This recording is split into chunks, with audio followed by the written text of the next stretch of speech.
A paz do Senhor Jesus, meus amados irmãos, vamos começar aqui mais um cafezinho com Jesus. Eu sou o pastor Alex, que apresenta o cafezinho, e hoje nós estamos no áudio 6, do nosso estudo de 2 Samuel. E ontem nós estávamos narrando, que Davi estava trazendo a arca do Senhor, que era a presença de Deus. Isso no Antigo Testamento, estamos falando do Antigo Testamento. E aí acontece que Uzá, que foi tentar segurar a arca que ia cair, acabou morrendo, Deus o exterminou ele ali, Então o que acontece? Havia uma maneira de ser feito, Deus já estava irado, e talvez o sacerdote também sabia que não podia fazer aquilo, E aí o que acontece? Se vocês forem analisar, vocês vão ver que eles tinham uma certa maneira de carregar, uma certa maneira de levar a arca do Senhor. Não era de qualquer jeito, Então eles acabaram consertando isso. E quando eles chegaram com a arca em Jerusalém, a primeira esposa de Davi, ela não recebeu ele bem, não.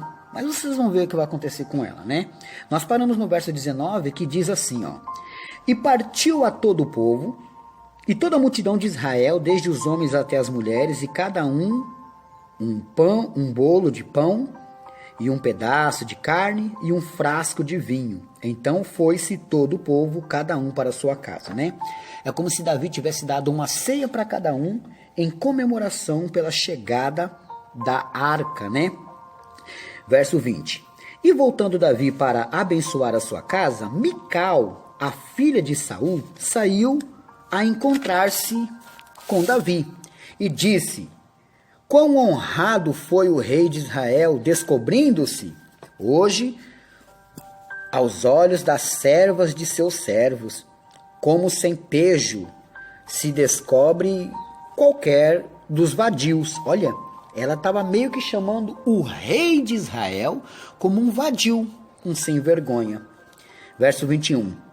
Disse, porém, Davi a Mical, perante o Senhor, que me escolheu a mim antes do que a teu pai, e a toda a sua casa, mandando-me que fosse chefe sobre o povo do Senhor, sobre Israel, perante o Senhor, me tenho alegrado. E ainda mais do que isto, me envilecerei, e me humilharei aos meus olhos, e das servas de quem falaste, delas serei honrado. E Mical, a filha de Saul, não teve filhos até o dia de sua morte. Então, praticamente, meus irmãos, ela ficou estéril pela palavra maldosa que ela proferiu contra o rei de Israel. Olha, meus irmãos, ela foi uma das mulheres de que não teve filhos, E ali foi meio que um castigo para ela. Então, nós vamos agora para o capítulo 7, onde Davi agora vai desejar algo que Deus não vai aceitar. Vamos ver? E sucedeu que, estando o rei Davi em sua casa, e que o Senhor lhe tinha dado descanso de todos os seus inimigos em redor, disse o rei ao profeta Natã: Ora, olha, eu moro em casa de cedros, e a arca de Deus mora dentro de cortinas. O que ele estava dizendo aqui que não era justo, A arca de Deus, que tinha mais valor do que ele, morar em tendas, e ele, que tinha menos valor do que a arca, morar em casas feitas de cedros, Então, humanamente falando, ele estava correto.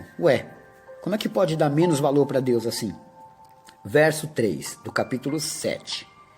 E disse Natã ao rei: Vai, e faze tudo quanto está no teu coração, porque o Senhor é contigo.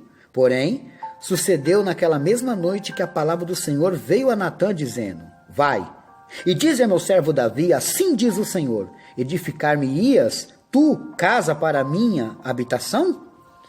Olha que o profeta falou sem consultar Deus. Vai, conforme seu coração, e faz. Porque aos olhos de Natã parecia certo, Tem muito profeta hoje que faz assim.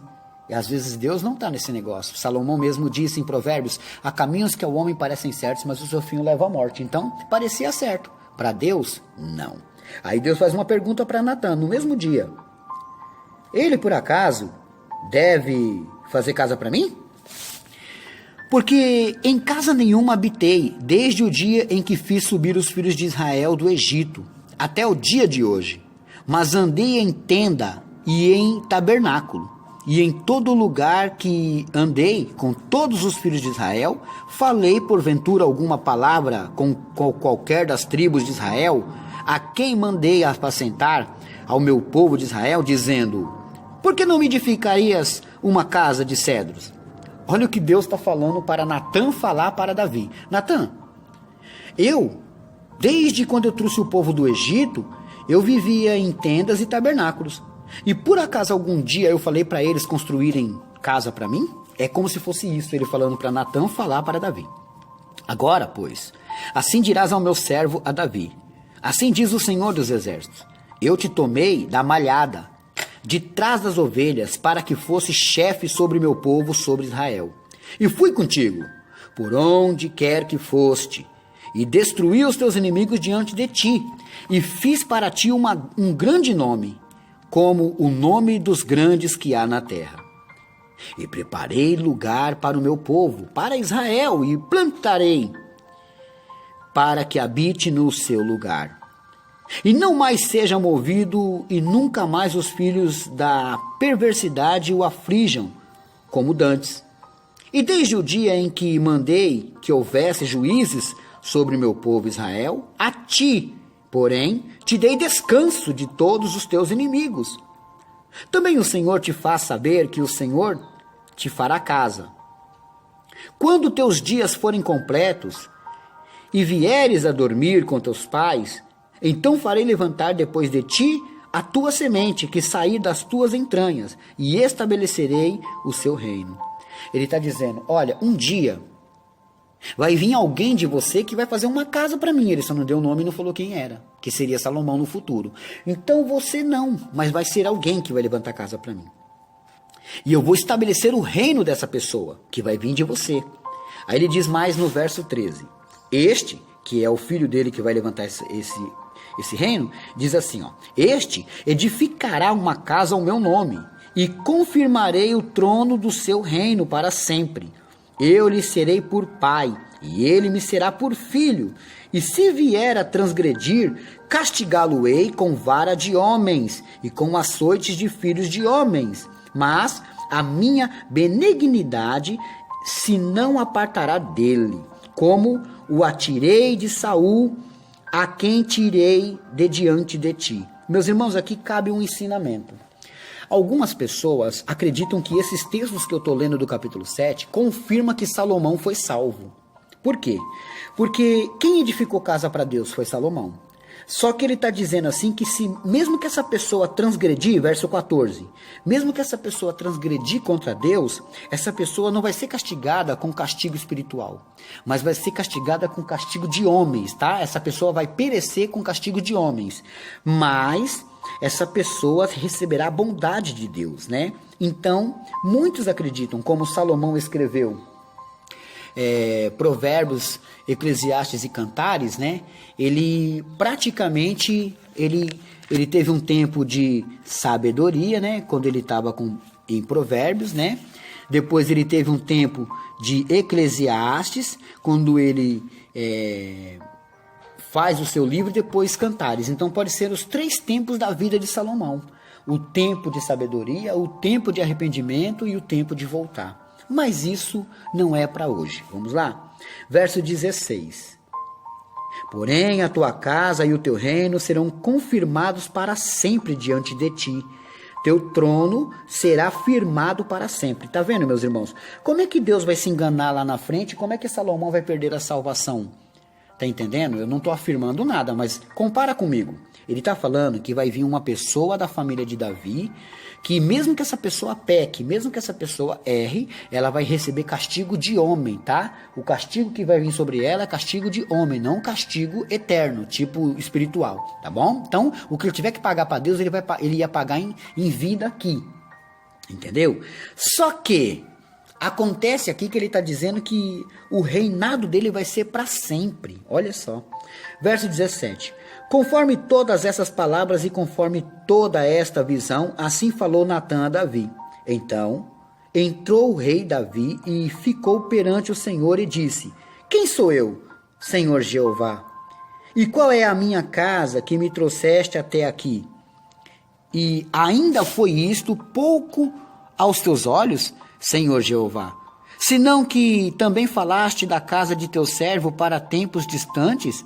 É isto o costume dos homens, ó Jeová, Senhor Jeová? E que mais te falará ainda, Davi, pois tu conheces bem o teu servo, ó Senhor Jeová. Aí eu paro por aqui, tá? Vou parar no versículo 20 do capítulo 7. A gente vai continuar amanhã esse estudo maravilhoso, né? Anota aí a lição de casa, glórias a Deus por isso. Jó, capítulo 5, verso 10, né? Hoje é aniversário da irmã Nilzete, da cidade de Alagoinhas, Bahia, né? Irmã Nilzete, feliz aniversário, varoa, que Deus abençoe grandemente a sua vida, tá? Meus irmãos, olha só, você que quer me ajudar nas cestas básicas, tá bom? O meu número para você falar comigo, se de repente você quer falar comigo antes, é 11 9 30 18 08 70. Agora, a minha conta é Bradesco, agência 0407, dígito 3, conta corrente 517642, dígito 5. Alexandre Souza do Carmo. Glórias a Deus por isso. Pastor, me passa o Pix do senhor, né, para facilitar pra gente. Tá bom. Meu Pix é 28 30 58 698 06. Vou repetir. 28 30 58 698 06, tá? Esse é o meu Pix, se você quiser me ajudar. Bom, por hoje é só e amanhã tem mais.